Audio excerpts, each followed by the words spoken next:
Bendiciones a todos y bienvenido al estudio de la parashá de esta semana titulada Pinjas. Pinjas, que se encuentra en número 25, verso 10 al 31. Pero comencemos con la bendición de la Torá que dice así: Baruch atah Adonai Eloheinu melech haolam asher bahar banu ha'amim benatan lanu et torato. Baruch atah Adonai noten haTorah. Amén. Bendito eres tú, Adonai, Elohim nuestro, Rey del universo, que nos ha escogido entre todos los pueblos y nos dio su Torah. Bendito eres tú, Adonai, dador de la Torah. Amén. Y como les decía, la porción de esta noche, Pinjas, capítulo 25, números 25, verso 10 al capítulo 31, si está usando una Biblia hebrea, y si está usando una Biblia cristiana, es hasta el 29, verso 40. La diferencia es un verso. Y recordándoles que esta porción es una continuación directa de la parashá de la semana pasada. Esta porción contiene 6 mandamientos, de los cuales los 6 son positivos y no hay ninguno negativo. Tiene 168 versos, 1887 palabras y 7853 letras. Y si recordamos que la vez pasada, recuerden que estamos hablando de Balac, el rey de Moab, y de Bilam, el falso profeta, que trató de maldecir el pueblo por orden de Balac, el rey de Moab, pero no pudo hacerlo, sino que salía de su boca solamente bendiciones. Y Balac se enojó muchísimo, pero Bilam le dijo qué podía hacer para que el pueblo mismo se maldijera, y lo que hicieron fue que muchachas o jóvenes o mujeres de Midian fueron enviadas al campamento de Israel para seducir a los varones.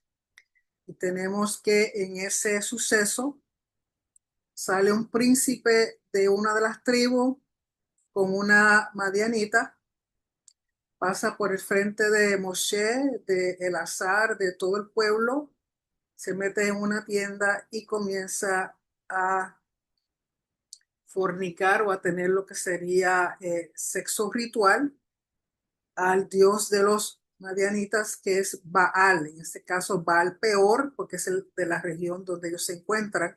Y no tan solo fornicación, sino que comienzan a hacer sacrificio y comer de sus sacrificios que eran para adorar a Baal. Y en eso, pues lógico, la ira de Hashem se enciende y surge una plaga en la cual 24,000 personas en un instante son muertas. Y en ese momento Pinjas se levanta con una lanza y mata al príncipe de la tribu conjuntamente con la mujer madianita. Y aquí continúa el relato de ese suceso. Capítulo 25, verso 10. Dice: Hashem le habló a Moshe para que transmita lo siguiente: Pinjas, hijo de Elazar y nieto del sacerdote Aarón, apaciguó mi ira contra los israelitas al haber sido él quien entre los israelitas vindicó mi causa, evitando que yo en mi celo los extermine a los israelitas. O sea que Pinjas en su celo, número uno, por proteger el resto del pueblo, porque no todos estaban cometiendo idolatría o fueron seducidos por estas mujeres, ni estaban ofreciendo sacrificios a Baal, sino que un grupo específico de individuos. Y él, para proteger al pueblo, viene y mata a este príncipe de las tribus y a la madianita. Y en su celo justo, en su celo por Hashem, en su celo por lo que estaban haciendo. O sea, está en el mismo campamento de Hashem, y según expliqué la vez pasada, que en el hebreo de entender que estaban bien cerquita del Mishkan. O sea, la abominación, la idolatría crasa que había, que se estaba practicando en ese momento, la inmoralidad ante todo el pueblo, ante Moshe, que Pinjas se levanta y mata a estos dos individuos. Y Hashem le dice a Moshe que Pinjas apaciguó su ira contra los israelitas, vindicó su causa, evitando que Hashem matara al pueblo completo.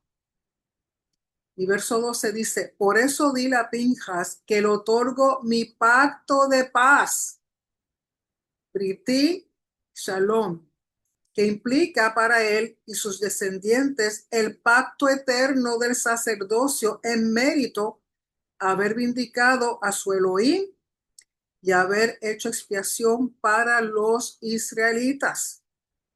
O sea que hizo un acto heroico, porque, según los comentarios, Pinjas pudo haber perdido su vida, una, porque mató a un príncipe de una de las tribus, que vamos a ver que es de la tribu de Simeón, de Shimón, y una princesa de los madianitas. Pero a él no le importó si hubiera perdido su propia vida. Él quería tomar vindicación por la causa de Hashem. Él quería mantener el honor. Él quería mantener el shalom dentro de la comunidad. Y Hashem le otorga pacto de paz y pacto eterno del sacerdocio. Y aquí hay un comentario que dice, antes de este incidente, el sacerdocio le fue conferido solo a Aarón y a sus hijos Elazar e Itamar, y también por carácter hereditario a los hijos de ellos que nacieran después de su consagración como sacerdotes.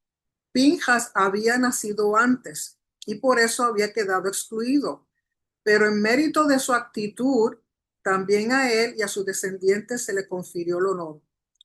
Todo acto de bien siempre encuentra eco. Por lo tanto, Hashem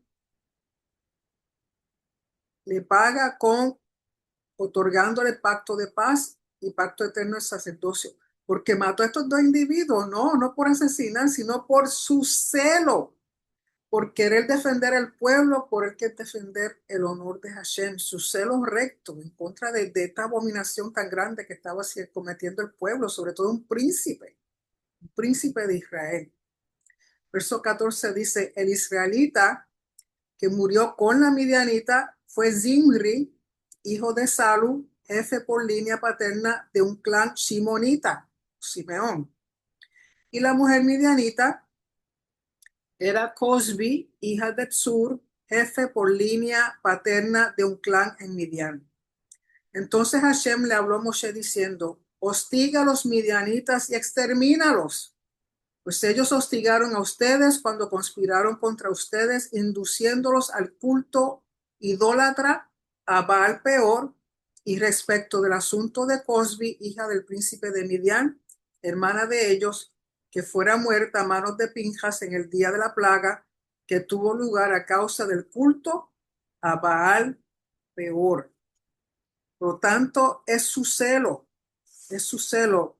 Y entre los comentarios comparan el celo de Pinjas y el celo de Elías. Si van a Primeras de Reyes, capítulo 19, verso 10, en Primeras de Reyes, capítulo 19, verso 10 dice,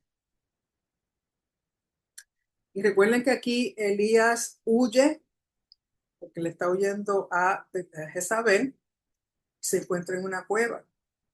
Y Hashem le pregunta, ¿qué haces aquí, Elías? Él respondió, he sentido un vivo celo por Hashem Elohim de los ejércitos, porque los hijos de Israel han dejado tu pacto, han derribado tus altares y han matado a espada a tus profetas, y solo yo he quedado, y me buscan para quitarme la vida. Así que en los comentarios comparan ese celo de Pinjas y el celo de Elías por Hashem, por guardar a Hashem, ya que el pueblo ha roto el pacto, ya que el pueblo ha hecho cosas desagradables ante los ojos de Hashem, rompiendo el pacto, desobedeciendo, cometiendo idolatría y todas esas cosas. Y con respecto al pacto de paz, en un pergamino de Torá, la palabra shalom, que contiene una letra que es la letra Vav, se encuentra interrumpida o se encuentra partida. Recuerden que en un pergamino de Torá no pueden haber defectos en las letras, en las palabras, porque eso haría que ese pergamino no sea válido, no se considere kosher. Sin embargo, es el único sitio donde una palabra tiene una letra que aparentemente es defectuosa. Y la letra Vav de la palabra Shalom se encuentra partida. Y eso se encuentra en todo pergamino de Torah. Si el pergamino no la tiene, pues entonces no se considera kosher ese pergamino. Y hay diferentes comentarios al respecto, por qué está partida, por qué, qué significa. Unos dicen que es porque la violencia que cometió Pinjas al matar estos individuos. Otros dicen porque recuerden que la Vav es como si fuera un clavo, está asociado con agarrar, con aguantar, con unir algo. También dicen que como es larga, pues entonces representa la unión entre el cielo y la tierra, pero está partida. Y una de las explicaciones que dan dentro del mesianismo es que representa que quien único puede darnos una paz completa es Mashiach, Yeshua. Otros dicen que al tal partida esa letra es para entender que la paz solamente se consigue con paz, no con violencia, es una de las cosas que dan a entender. Pero eso es parte de la palabra shalom y cómo se encuentra en el pergamino. Si usted en algunos humash tienen esa palabra, se ve la vav partida. Además de eso, hay un espacio, se encuentra un espacio donde dice en el verso 18, en el verso 16, que dice, entonces Hashem le habló a Moshe diciendo,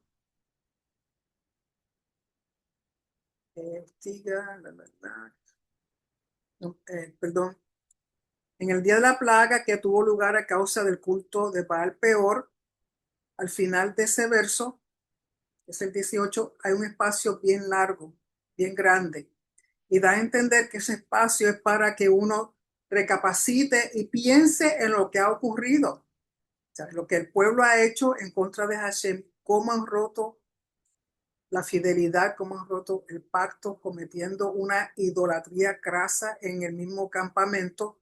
Por lo tanto, dan a entender que ese espacio es para que uno piense, para que uno medite, porque después, perdonen, el espacio es en el capítulo 26, verso 1, que esto fue después de la plaga. Hay un espacio. O sea que hay que pensar en todo lo que ocurrió, la plaga, los muertos, lo que hizo Pinjas, lo que Hashem le da a Pinjas, el pacto de paz, el sacerdocio. O sea, Pinjas viene a ser parte del sacerdocio. Y luego el capítulo 26, cuando dice, esto fue después de la plaga, un espacio grande para meditar. Así que disculpen que se ve más fácil en una Biblia que tiene el hebreo y no aquí en español. Y con respecto a pacto de paz, con Pinjas no es donde único se habla de un pacto de paz. Si usted va un momentito, por favor, al libro de Isaías, capítulo 54. En Isaías 54, verso 10. Isaías 54, verso 10 dice, porque los montes se moverán y los collados temblarán, pero no se apartará de ti mi misericordia, ni el pacto de mi paz se quebrantará. Dijo Hashem, el que tiene misericordia de ti. Si usted lee el capítulo completo, es Hashem hablándole a Israel. Por lo tanto, un pacto de paz con Israel. Si van a Ezequiel, en el profeta Ezequiel, capítulo 34. En Ezequiel 34, verso 25, dice: y estableceré con ellos pacto de paz, y quitaré de la tierra las fieras, y habitarán en el desierto con seguridad, y dormirán en los bosques. Y también Ezequiel, ahí mismo, capítulo 37, verso 26, 37, 26, dice: y haré con ellos pacto de paz, pacto perpetuo será con ellos, y los estableceré y los multiplicaré, y pondré mi santuario, Mikdash, entre ellos para siempre. Y por último, si van al profeta Malaquías, capítulo 2, verso 4 al 5. Malaquías, capítulo 2, verso 4 al 5 dice: y sabréis que yo os envié este mandamiento para que fuese mi pacto con Leví, ha dicho Hashem de los ejércitos. Mi pacto con él fue de vida y de paz, las cuales cosas yo le di para que me temiera, y tuvo temor de mí, y delante de mi nombre estuvo humillado. Así que el pacto de paz no es solamente con Pinjas, sino que lo vemos también en Israel, con Leví. También en Ezequiel, recuerden que el libro de Ezequiel, el profeta Ezequiel, habla más bien de la era mesiánica. Con respecto al pacto eterno del sacerdocio, si van al libro de Hebreos, Hebreos 7, del 15 al 17, con respecto al sacerdocio de Yeshua. Hebreos 7, 15 al 17 dice esto respecto al Mashiach. Y esto es aún más manifiesto si a semejanza de Melquisedec se levanta un sacerdote distinto, no constituido conforme a la ley del mandamiento acerca de la descendencia, sino según el poder de una vida indestructible. Pues se da testimonio de él: tú eres sacerdote para siempre, según el orden de Melquisedec. Porque no es un sacerdocio heredado que Yeshua tiene, sino un sacerdocio que le fue otorgado a semejanza de Melquisedec, contrario a los descendientes de Aarón y contrario a los descendientes de Pinjas. Y eso último sale del Salmo 110. Si van al Salmo 110, verso 4 dice: juró Hashem y no se arrepentirá. Tú eres sacerdote para siempre según el orden de Melquisedec. Según el orden.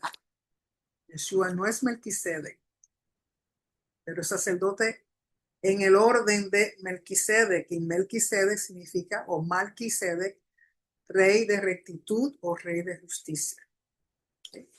Así que en el capítulo 26 ocurre otro censo. Recuerde que van a entrar a la tierra y Hashem necesita saber con cuántos varones cuenta para la milicia, porque en la tierra van a tener que confrontarse y hacer guerra en contra de los cananeos que viven en la tierra. Y dice de nuevo, esto fue después de la plaga. Paz, silencio. Hashem les habló a Moshe y a Elazar, hijo del sacerdote Aarón, diciendo: censen o levanta la cabeza a toda la comunidad israelita por linaje paterno, a los varones mayores de 20 años, recuerden que es de 20 a 60, o sea, los aptos para enrolarse en el ejército de Israel. Verso 3: en las planicies de Moab, junto al Jardén, sobre la margen opuesta a Jericó, Moshe y el sacerdote Elazar hablaron los israelitas diciendo: censen a los hombres mayores de 20 años, tal como Hashem le ordenará a Moshe y los israelitas que salieron de Egipto. Y comienzan con Rubén, que es el primogénito. No voy a leer todo, esto lo pueden leer ustedes, o si lo han leído, yo espero que lo han leído ya. Pero de Rubén habían 43,730 varones. De la tribu de Shimón, recuerden que Con Shimón fue el problema, el príncipe de Shimón, Zimri. Shimón había un total de 22.200 hombres, lo cual bajó muchísimo, porque recuerden, si él es el líder y se puso a hacer lo que hizo, le van a seguir los de la tribu. Porque en el censo anterior que se hizo, tan pronto ellos salieron de Egipto, de la tribu de Simón había 59.300 hombres. Y ahora cuenten, hay solamente 22.200. O sea que fue la tribu que más pérdida sufrió por la idolatría que hicieron adorando a Baal Peor por medio de las madianitas. De la tribu de Gad hay 40.500 varones. De la tribu de Judá, que quiero leerles la tribu de Judá, porque dice, los hijos mayores de Yehudá fueron y Onán. Y Onán murieron en la tierra de Canaán. Las familias de los descendientes de Yehudá fueron las siguientes: de Shela o Sela. ¿Recuerdan el muchachito que Tamar quería casarse con él, pero era muy nene? Y Yehudá le dijo, no, no, espera, vete para la casa de tu papá, en lo que él crece y lo puedo darte como esposo, pero nunca lo hizo. Así que Shela eventualmente se casa y tiene su familia. Luego de Pérez, recuerden que Pérez y Zerah fueron los dos hijos que tuvo Yehudá con Tamar, su nuera. Así que de Pérez, la familia Patzita, de Zerah, la familia Zarjita. Y los descendientes de Pérez fueron los siguientes: Hetzrón, familia de Hetzronita, y de Hamul, la familia Hamulita. Estas fueron las familias de Yehudá, cuyo total ascendía a 76.500. Aumentaron. Recuerden que en la genealogía de Yeshua, en Mateo 1, hacen mención de Pérez como descendiente, parte de la genealogía de Yeshua, de donde desciende. Es más, vamos a leerla. Vayan a Mateo capítulo 1. En Mateo capítulo 1, que comienza la genealogía de Yeshua, dice, Mateo. En el verso 3 dice, Yehudá engendró de Tamar a Pérez y a Zera, a Pérez a Hetzrom y Hetzrom a Aram. Aram engendró a Aminadab a Nachzón y Nazón a Salmón. Salmón engendró de Rahab a Boaz. Boaz engendró de Ruth a Obed y Obed a Isaí. Isaí engendró al rey David y el rey David engendró a Salomón, de la que fue mujer de Urías. Por lo tanto, vemos ahí como la genealogía de Yeshua, que tiene que ver con el linaje de David, Pérez es parte de esa genealogía. Luego de Isahar o Isaacar, 64.300 varones; de Zebulón, 60.500. De Yosef, recuerden que Yosef está dividido en Menashe y Efraín, y de Menashe hay un total de 52.700 varones; de Efraín, 32.500. De Benjamín, 45.600. De Dan, 64.400. De Asher, 53.400. De Naftalí, 45.400. Para un total, en el verso 51 dice, estos fueron los cómputos de los israelitas en este censo: 601.730. Comparado con el primer censo, que fueron 603.550, hay una diferencia de 1.820 menos, que no parece mucho, pero recuerden que durante el transcurso quienes más sufrieron fueron los de Simeón. Y luego viene la repartición de la tierra. Verso 52. Hashem le habló a Moshe diciendo, la tierra será repartida entre ellos como una herencia, de acuerdo a la cantidad de nombres, o sea, de acuerdo a la población de cada tribu, según este censo. A una tribu más numerosa le entregarás una parte mayor, y a una menos numerosa una parte menor. Cada una recibirá una parte hereditaria de acuerdo al número de sus empadronados. Solo por sorteo será dividida la tierra. Ellos heredarán de acuerdo a los nombres de las tribus de sus padres. El sorteo determinará la propiedad hereditaria correspondiente a cada tribu, ya sea numerosa o pequeña. Verso 57. Este es el detalle de los levitas por familias, de Gershón, de Kehat, de Merari, y nombra ahí todos los descendientes, y dice que cuando fueron contados, en el verso 62, los cómputos totales de ellos fueron de 23,000 varones mayores de un mes. Recuerden que los levitas son contados de 30 días en adelante. No fueron censados con todos los israelitas, pues no recibirían propiedad hereditaria entre los demás israelitas. Recuerden que los levitas no reciben propiedad, lo que reciben son ciudades dentro de las tribus, que son un total de 48 ciudades levíticas, pero en sí tierra para ellos, propiedad para ellos no reciben, pero sí les es permitido vivir dentro de las tribus, tener sus ciudades, tener sus hogares, tener sus casas, su familia, sus animalitos, su sembrado y cosas así, pero en sí tierra de ellos herencia no tenían porque su herencia es Hashem. Verso 63. Estos fueron los cómputos totales de Moshe y el sacerdote Elazar que censaron a los israelitas en las planicies de Moab, próximo a Yardén o Jordán, sobre la margen opuesta a Jericó. Entre estos que fueron censados en esta ocasión no hubo, escuchen esto, entre estos que fueron censados en esta ocasión no hubo ningún hombre que haya sido censado previamente por Moisés y el sacerdote Aarón cuando censaron a los israelitas en el desierto de Sinaí. Pues Hashem había dicho respecto de ellos, morirán en el desierto. Y así fue que no quedó ni un hombre de aquellos, excepto Caleb, hijo de Jefune, y Yehoshua, hijo de Nun. O sea, de que todos los varones que fueron contados para la milicia en el primer censo, que fueron 603,000 y pico, 603,550 varones, porque recuerden que nos estamos contando en los varones, no las mujeres, ni los niños, ni los menores de 20 años. De todos esos solamente quedaron dos, Caleb y Yehoshua. Porque a veces uno piensa que murió la mayoría de la gente, pero no, murieron los que fueron censados, porque ellos fueron los que vinieron con el mal reporte y contaminaron al pueblo completo.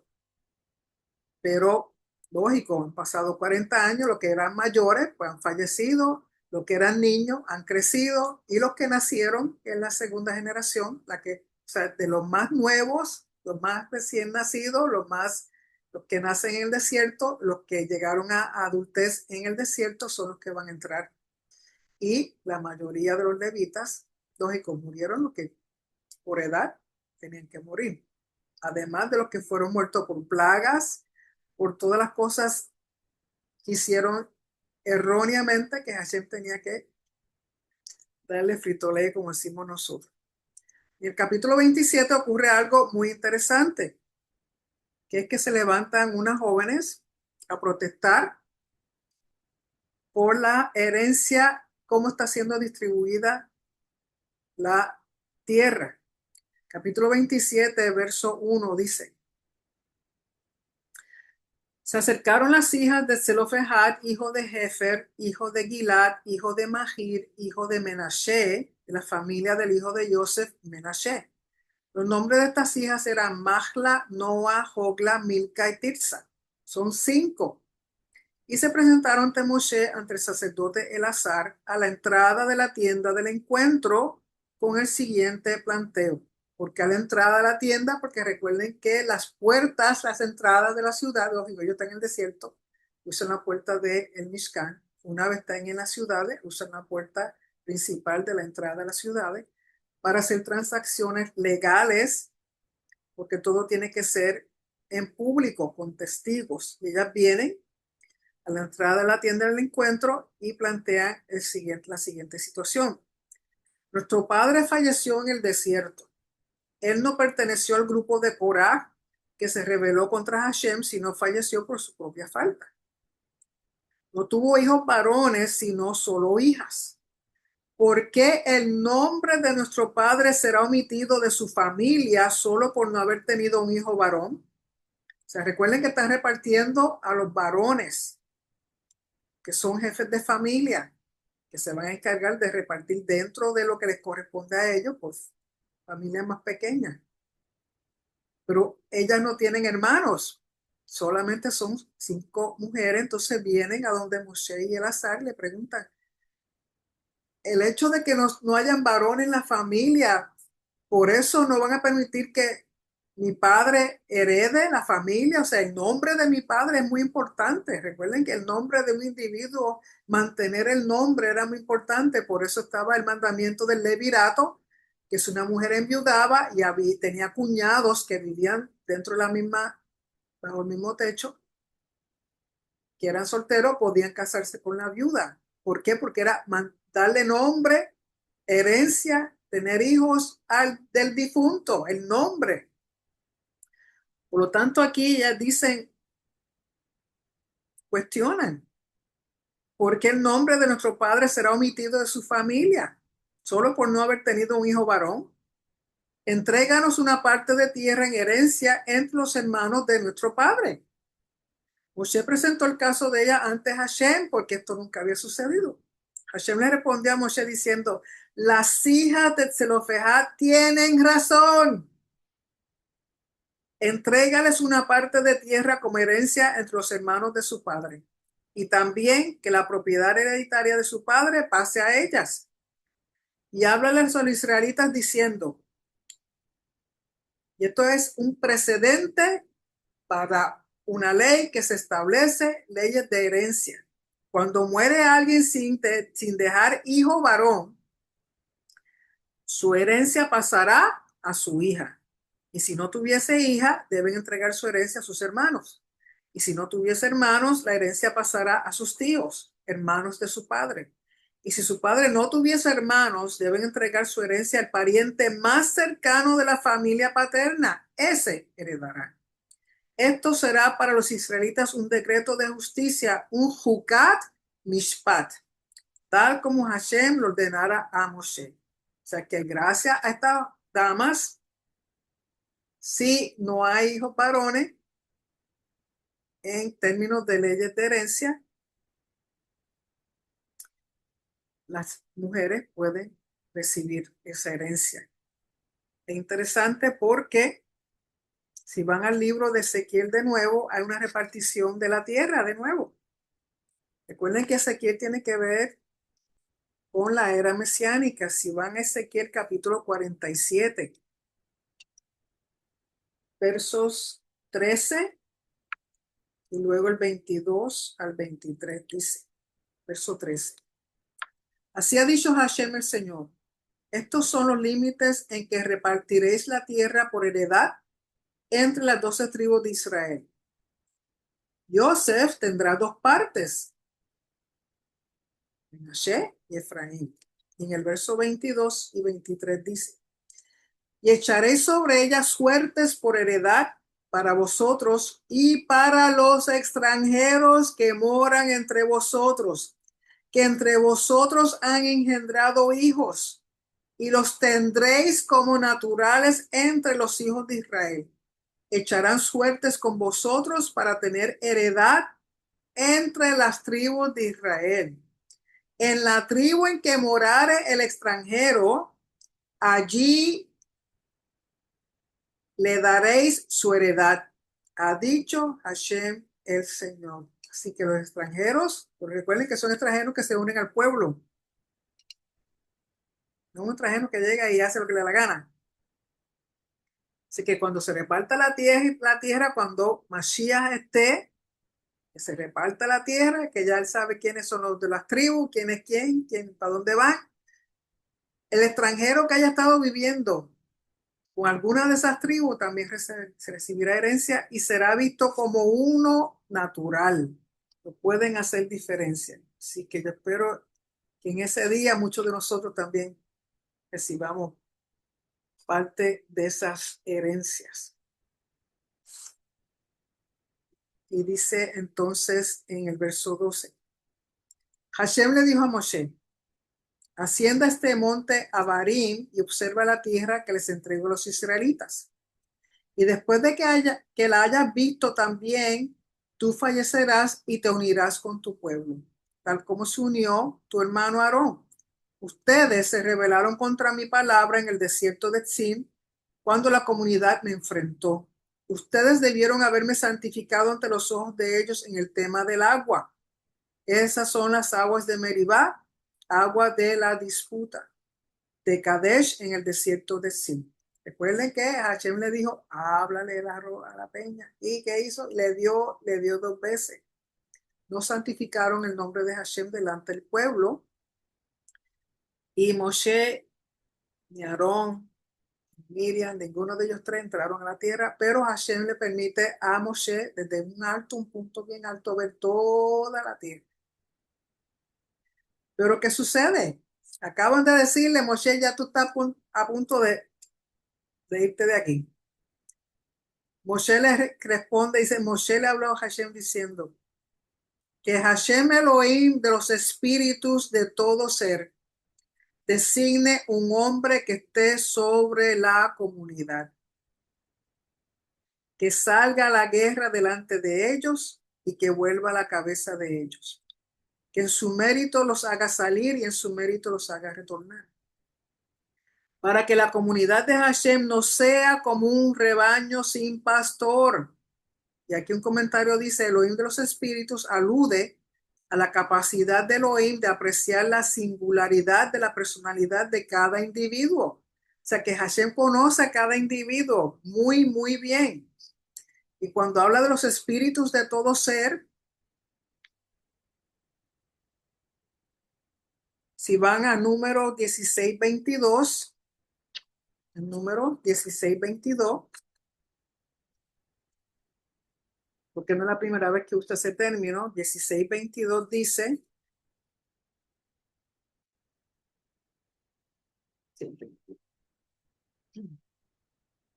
y ellos se postraron sobre sus rostros y dijeron, Elohim, Elohim de los espíritus de toda carne, ¿no es un solo hombre el que pecó?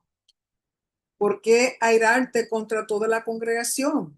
Y esto fue cuando la situación de Coraj o de Coré, de querer usurpar la posición de sacerdocio. O sea que, ¿por qué el pueblo completo cuando un solo hombre el que causaba el problema?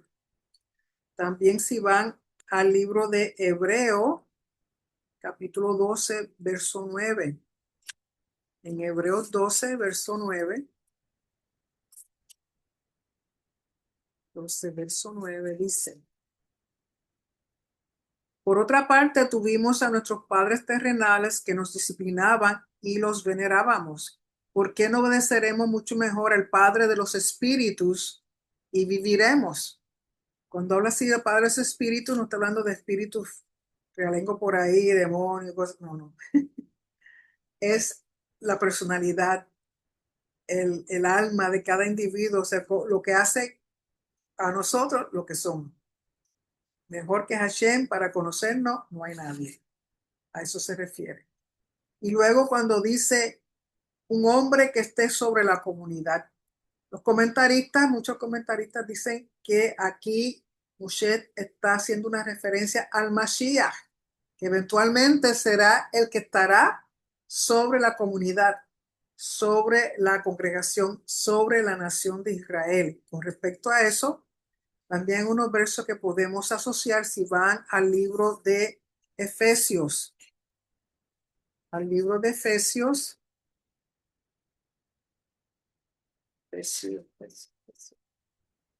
capítulo 5, verso 23.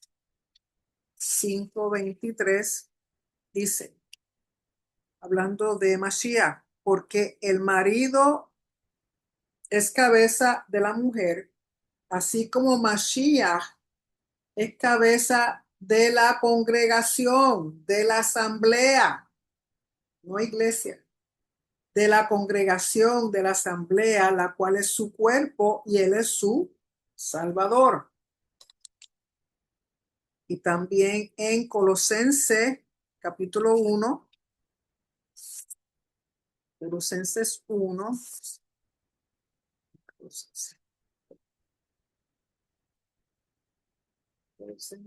Capítulo 1, verso 18.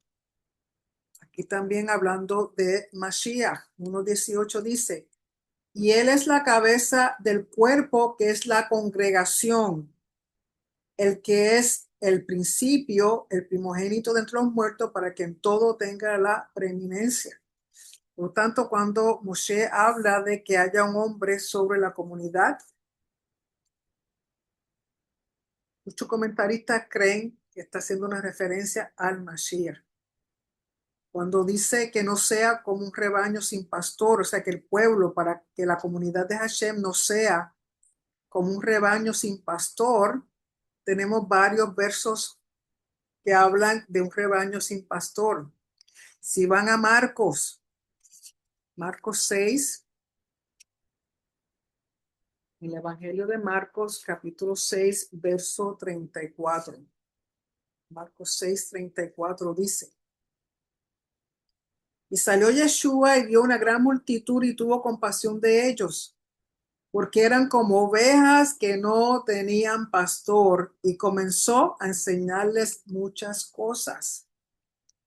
Mateo 9:36. Mateo 9:36 dice, y al ver las multitudes tuvo compasión de ellas porque estaban desamparadas y dispersas como ovejas que no tienen pastor. Y Primera de Pedro 2:25. Primera de Pedro 2:25. Dice, porque vosotros erais como ovejas descarriadas, pero ahora habéis vuelto al pastor y obispo de vuestras almas, o ministro de vuestras almas. Y una más, que tengo varias, dice, vaya a Ezequiel 37:24. Ezequiel 37:24 dice, 7:24. Mi siervo David será rey sobre ellos, y todos ellos tendrán un solo pastor, y andarán en mis preceptos y mis estatutos guardarán y los pondrán por obra. Y Zacarías 10:2. Zacarías 10:2. Zacarías 10:2. Dice,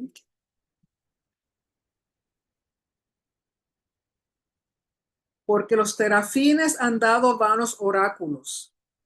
Los terafines son ídolos de la familia. Han dado vanos oráculos y los adivinos han visto mentira. Han hablado sueños vanos y vano es su consejo.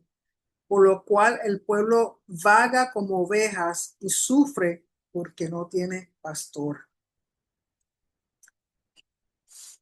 Y luego dice en el verso 18, entonces Hashem le dijo a Moshe, toma para ti a Yehoshua, hijo de Nun, hombre de espíritu, Ruach, y pon tu mano sobre él. Aquí el comentario dice, pon tu mano sobre él, confiérele autoridad, dale todo tu respaldo a la vista del pueblo para evitar que a tu fallecimiento sea cuestionado su liderazgo. Hombre de espíritu alude a la capacidad del líder saber congeniar con la personalidad de cada individuo. Con respecto a eso también tenemos varios versos asociados. Hombre de espíritu, vayan a Isaías 11, verso 2.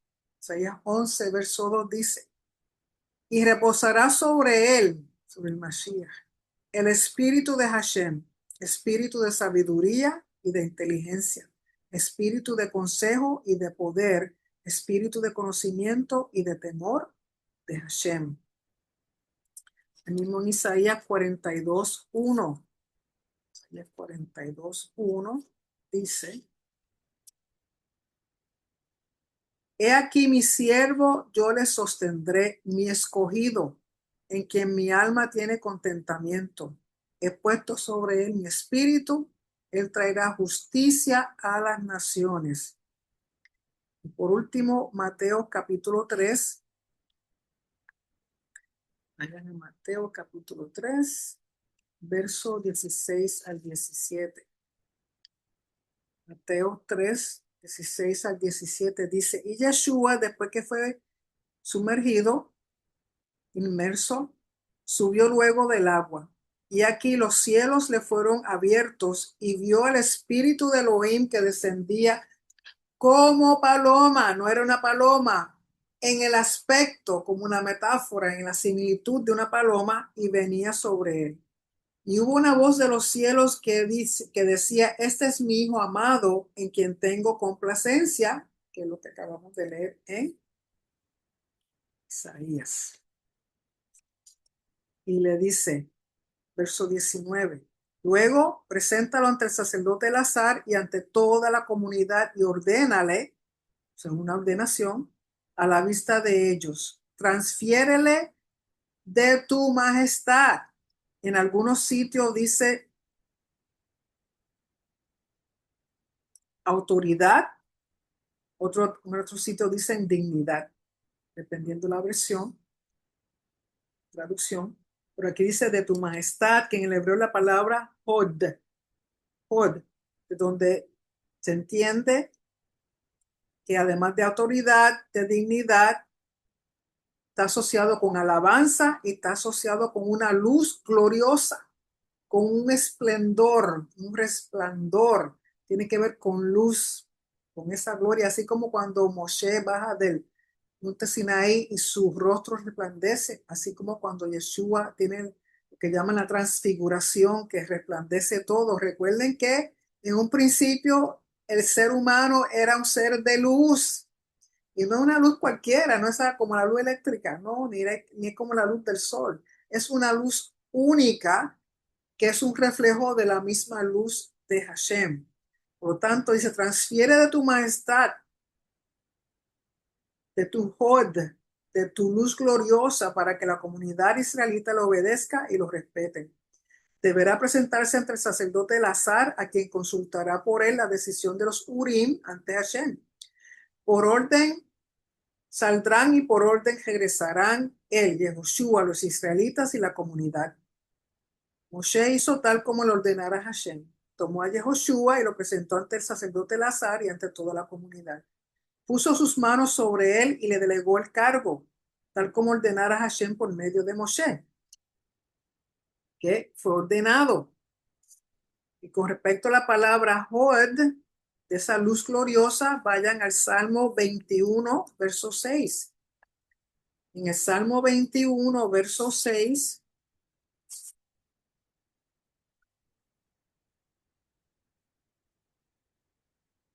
por aquí dice Salmo 21, es el 5, perdón.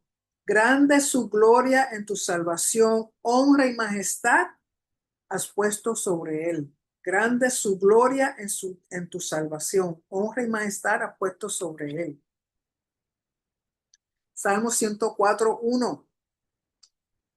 El Salmo 104, 1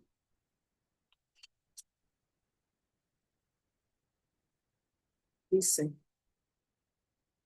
bendice alma mía Hashem, Hashem Elohim mío, mucho te has engrandecido, te has vestido de gloria y de magnificencia. Y segundas de Corintios 4, 6. Si van a segundas de Corintios, capítulo 4, de Corintios, capítulo 4, verso 6, dice, porque Elohim, que mandó que de las tinieblas resplandeciese la luz, es el que resplandeció en nuestros corazones para iluminación del conocimiento de la gloria de Elohim en la faz de Yeshua HaMashiach.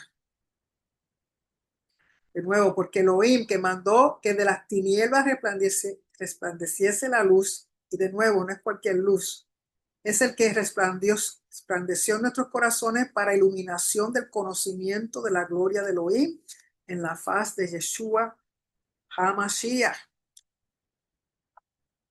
Y luego el capítulo 28 trata de ofrendas, de nuevo, van a entrar a la tierra. Y Hashem, recuerden que el término ofrenda en hebreo es korban, que tiene que ver con acercarse, acercarnos a Hashem. Hashem lo que quiere es que de toda forma nos acerquemos a Él. ¿Y cómo van a hacerlo una vez entren a la tierra? A través de las ofrendas, los korbanot. Pero antes de seguir, un comentario que se me quedó, donde dice un hombre que esté sobre la comunidad, es la palabra ish.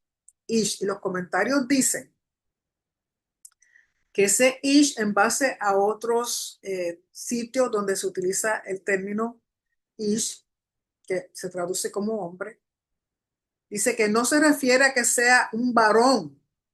Cuando dice un hombre que esté sobre la comunidad, no es que tiene que ser un hombre, un varón masculino, macho, sino una persona, un individuo que tenga las cualidades de grandeza, pero a la misma vez de humildad.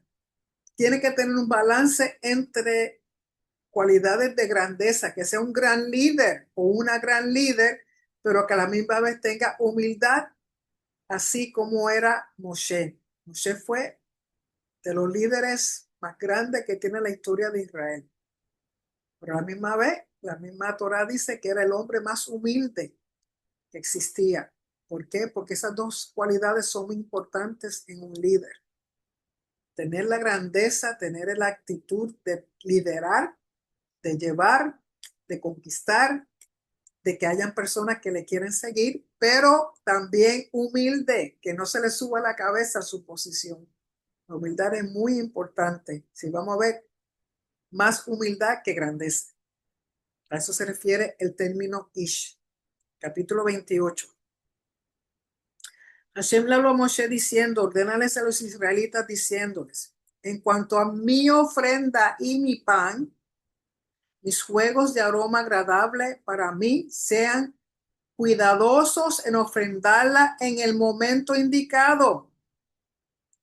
Sean cuidadosos, tishmeru, de shomer, de guardar, de cuidar con un celo como Pinjas, con una, como si fuera un tesoro que nadie te puede quitar, te puede robar.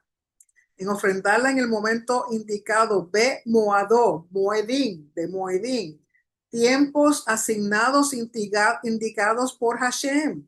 No es cuando yo quiera, como yo quiera, y donde yo, no, es como Él dice en el momento y el tiempo que Él dice, porque si no es en el tiempo que Él ha establecido, no tiene sentido.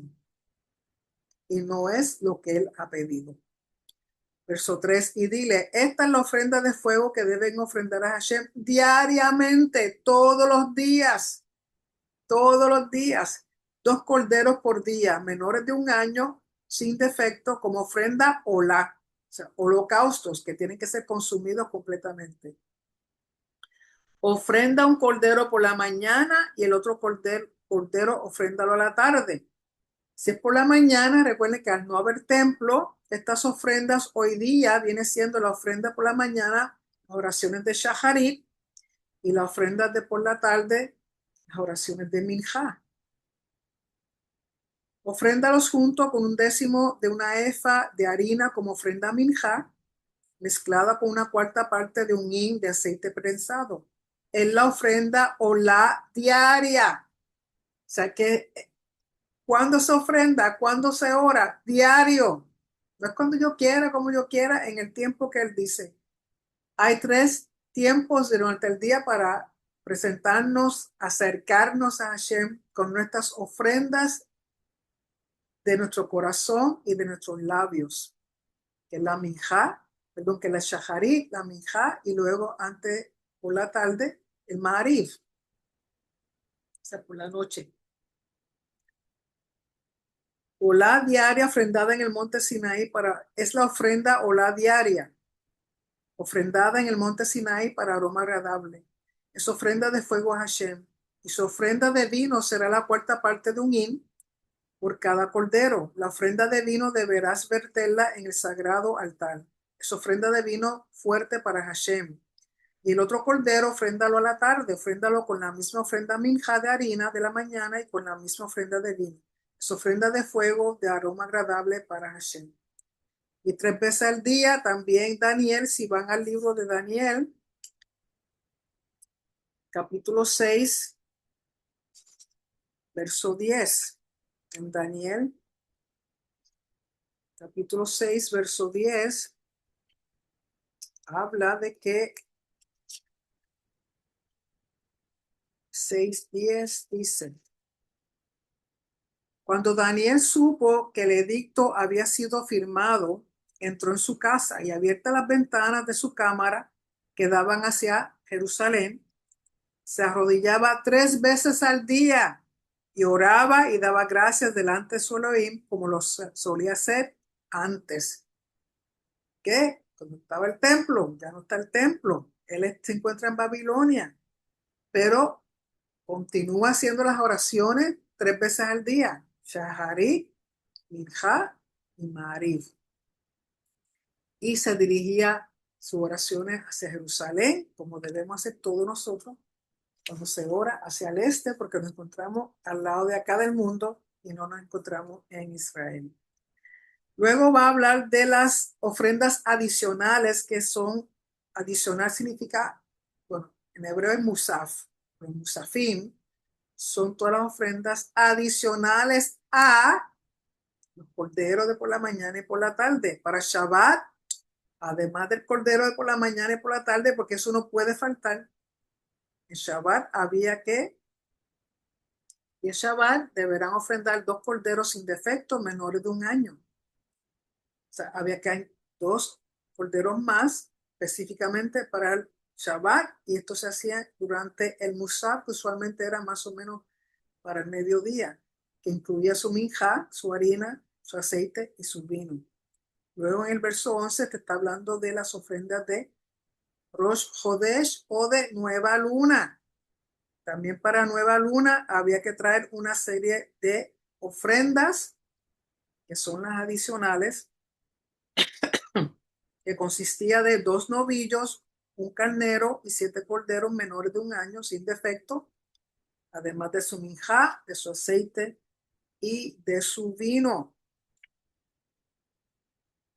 Y algo interesante de Rosh Hodesh, vayan por favor a Isaías 66:23. En Isaías 66:23 dice lo siguiente. 6:23 dice: y de mes en mes y de día de Shabbat en día de Shabbat vendrán todos a adorar delante de mí, dijo Hashem. O sea, que esto son ofrendas que hay que seguir haciendo. Así que para cada nueva luna, cada nuevo mes, eran 2 novillos, un carnero y 7 corderos menores de 1 año sin defecto, con su minjá, con su aceite, con su vino, además de los 2 corderos, que es el Corbán Tamid, por la mañana y por la tarde. El verso 16 son la ofrenda Musaf de Pesach. Dice: el día 14 del primer mes, o sea, el 14 de Aviv o de Nisan, en la ofrenda de Pesach para Hashem. Y el día 15 de dicho mes comienza la festividad. Durante 7 días se come matzot, que es pan sin leudar. El primer día de esos 7 días es un día sagrado en el que no se debe hacer ningún trabajo excepto lo necesario para la preparación de alimentos asociados con la festividad. Y deberán ofrendar como ofrenda de fuego olá para Hashem 2 novillos, un carnero y 7 corderos menores de 1 año sin defecto para ustedes. Incluye la minjá, también un chivo como ofrenda hatat, como expiación para ustedes o purificación. Deberán ofrendar todo eso además de la ofrenda olá de la mañana, que es la ofrenda olá diaria, el Corban Tamid. Eso es lo que deberán ofrendar a diario durante los 7 días, de Pesaj. Es el alimento de la ofrenda de fuego de aroma agradable para Hashem. Eso se debe ofrendar en adición a la ofrenda olá diaria y su ofrenda de vino. Y el séptimo día será un día sagrado en el que no podrán hacer ningún trabajo excepto lo necesario para la preparación de alimentos.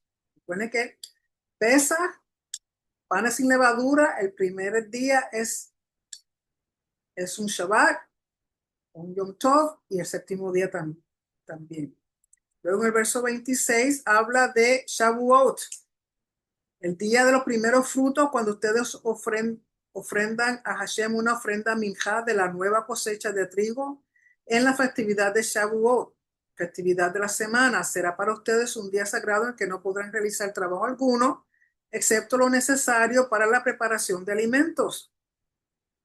Deberán ofrendar a Hashem como ofrenda olá de aroma agradable 2 novillos, un carnero y 7 corderos menores de un año, con su minjá, con su aceite, con su vino, también un chivo como expiación o purificación para ustedes. Y luego el capítulo 29 continúa y ahora son las festividades de otoño. Aquí es Yom Teruah o Rosh Hashanah. Recuerden que Teruah es uno de los sonidos del chofar. Chofar es el carnero, el cuerno del carnero. Y Teruah se sonaba para guerra, en aviso de guerra. Se sonaba para celebraciones y se sonaba para coronación del rey, proclamación del rey. Así que donde quiera que esté la palabra Teruah en hebreo, en sus Biblias, está asociado, dependiendo del contexto, va a ser con respecto a guerra, celebración o coronación de un rey.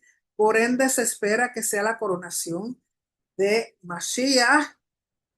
Por eso, cuando él regresa, se espera que regrese para las festividades de otoño, porque la primera festividad es Yom Teruah, o como hoy día le llaman Rosh Hashanah, que tiene que ver con el año nuevo judío. Y con respecto a la coronación del rey o proclamación del rey, vayan al Salmo 47. Salmo 47,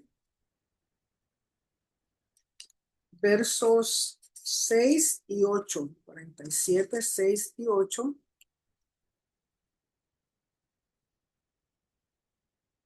Dice, cantar a Elohim, cantad, cantar a nuestro rey, cantad, porque Elohim es el rey de toda la tierra, cantar con inteligencia. El 5 dice, subió Elohim con júbilo, Hashem con sonido de chofar, de teruah. ¿Por qué? Porque es proclamación, coronación. También el Salmo 98, versos 6 y 9. Salmo 98, 6 y 9. Dice, aclamar con shofarot y sonidos de bocina delante del rey Hashem. El 5 y el 6. El 6, perdón. Clamar con trompetas o con chofar y sonidos de bocina delante del rey Hashem. Y el 9, delante de Hashem, porque vino a juzgar la tierra, juzgará al mundo con justicia y a los pueblos con rectitud. Recuerden que cuando comienza Yom Teruah, también comienza la semana de los 10 días de asombro, que son juicio. El juez toma su lugar en la corte celestial. O sea que tan pronto comienza y ese día, además de todo lo que hay que ofrendar para Yom Teruah, por ser una luna nueva, un mes nuevo, también está la ofrenda de luna nueva, del mes nuevo, y también está la ofrenda del Corbán Tamid. O sea que ese día son muchas las ofrendas. Por lo tanto, dice, el primer día del séptimo mes será para ustedes un día sagrado en el que no podrán realizar ningún trabajo, excepto lo necesario para la preparación de alimentos. Será para ustedes el día de resonar del chofar, cuerno del carnero. Deberán ofrendar entonces como ofrenda olá de aroma agradable para Hashem un novillo, un carnero y 7 corderos menores de un año, todos sin defecto. Su minjá, su aceite, su vino, un chivo como ofrenda hatat para purificación. En Rosh Hashanah o Yom Teruah deberán ofrendar todo eso, además de la ofrenda Olá adicional de Rosh Hodesh, el nuevo mes, con su respectiva ofrenda Minjá, la ofrenda Olá diaria con su respectiva ofrenda Minjá, y sus ofrendas de vino según fuera prescrito para aroma agradable como ofrenda de fuego a Hashem. O sea que el día de Yom Teruah, ese día hay muchas ofrendas.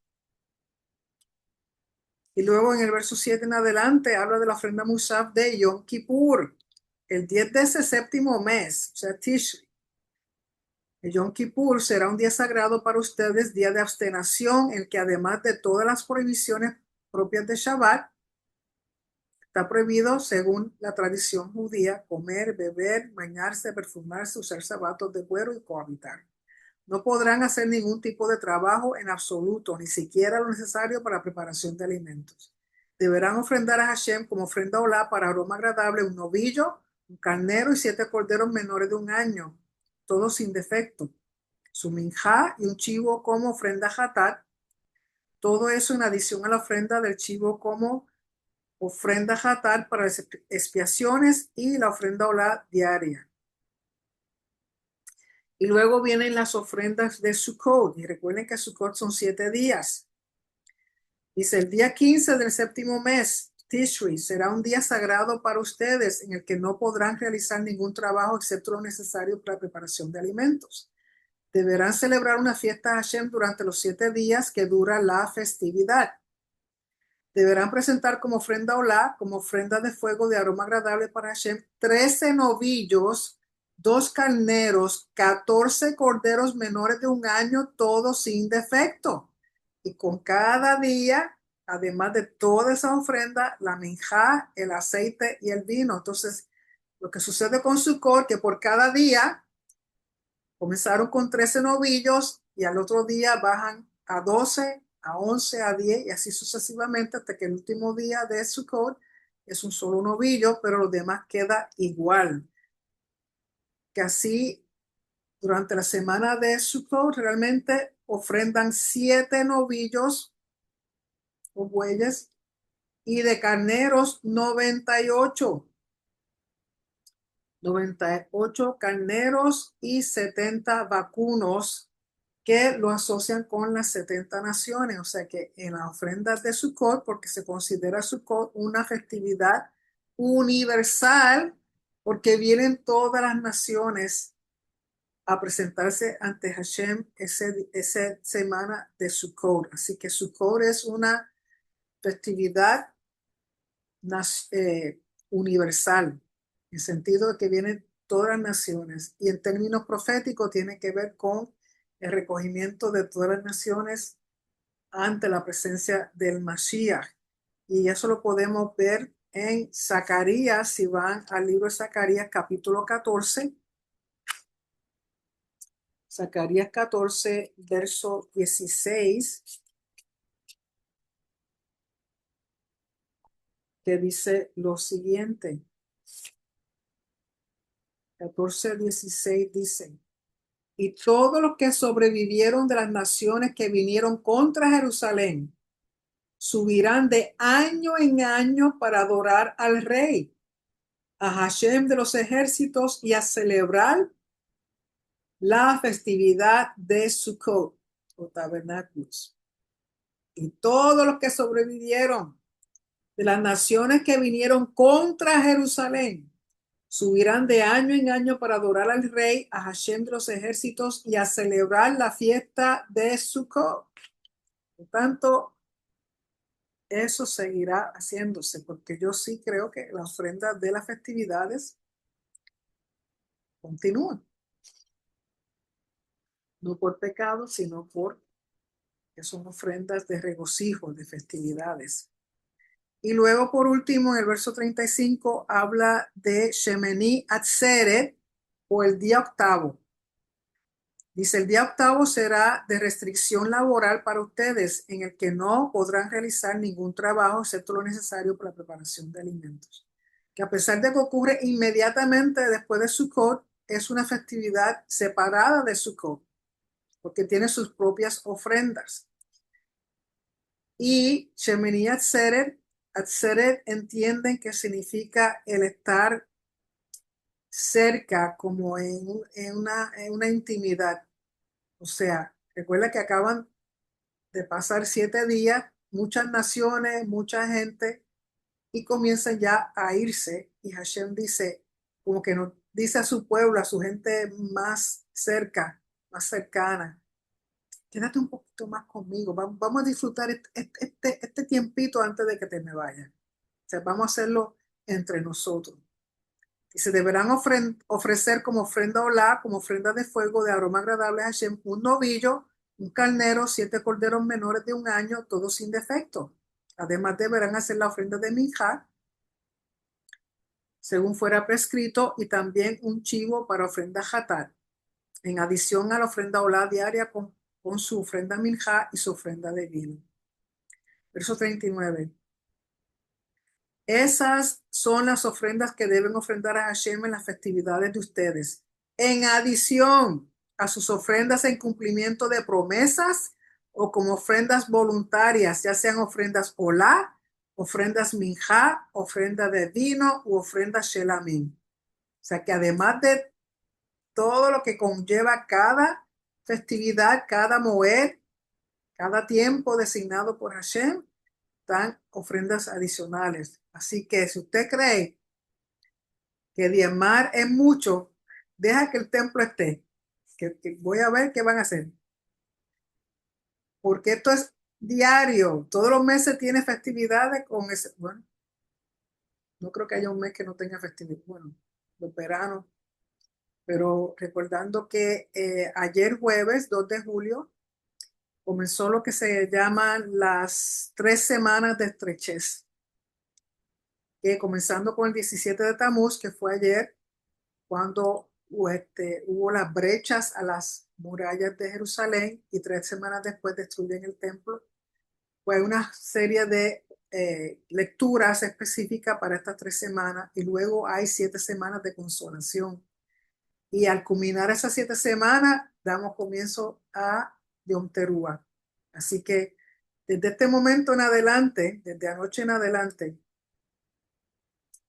hasta Yom Teruah, porque recuerden que también viene el mes de Elul, que comienza Teshuvah, o sea, ya estos son semanas y tiempos para comenzar a hacer reintrospección, hacer contabilidad de nuestro corazón para ir preparándonos para Yom Kippur. O sea que ya desde anoche comenzó todo.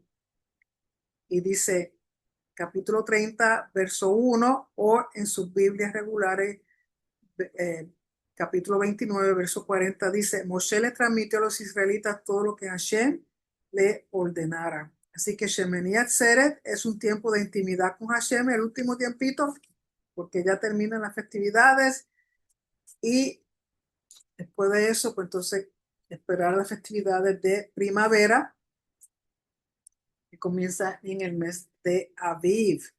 ¿Okay? Así que